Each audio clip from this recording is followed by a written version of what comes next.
ప్రధానంగా చూసినట్టయితే ప్రజలకు ఉండేటువంటి హక్కులు మనం 3 రకాలుగా చూడొచ్చు.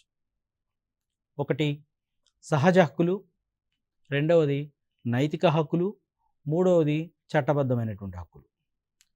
ఈ సహజ హక్కులు చూస్తే మనము పుట్టుకతోటి ఒక మనిషి జన్మించినప్పుడు పుట్టుకతో వచ్చేటువంటి హక్కులు, ఉదాహరణకు జీవించే హక్కు. ఈ భూమి మీద పుట్టినటువంటి ప్రతి వ్యక్తికి కూడా జీవించే హక్కు ఉంది. దాన్ని ఎవరు కాదనలేనటువంటిది. అదేవిధంగా భావ స్వేచ్ఛ హక్కు.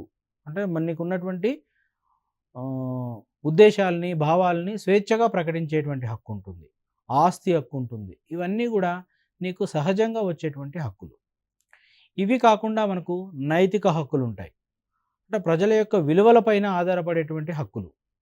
నువ్వు ఎవరి నుంచైనా మనము సమాజంలో గౌరవం పొందేటువంటి హక్కు ఉంటుంది. సో, దీన్ని మనం నైతిక హక్కు కింద తీసుకుంటాం. అదేవిధంగా చట్టబద్ధమైనటువంటి హక్కులు. ప్రభుత్వం చేత గుర్తింపబడి శాసనం ద్వారా కల్పించేటువంటి హక్కులు పౌర హక్కులు, ఆర్థిక హక్కులు, రాజకీయ హక్కులు. అంటే నువ్వు పౌరునిగా నీకు ఓటు హక్కు ఉంటుంది కదా, అది చట్టబద్ధమైనటువంటి హక్కు. 18 సంవత్సరాలు నిండినటువంటి ఏ వ్యక్తికైనా కూడా మరి ఓటు వేసే హక్కు ఏదైతే ఉంటుందో అది చట్టబద్ధమైనటువంటి హక్కు. అదే రాజకీయ పార్టీని ఏర్పాటు చేసుకొని ప్రభుత్వ యొక్క ఎన్నికలలో పాల్గొనేటువంటి హక్కులు ఏవైతే ఉన్నాయో అవి రాజకీయ హక్కులు ఉంటాయి.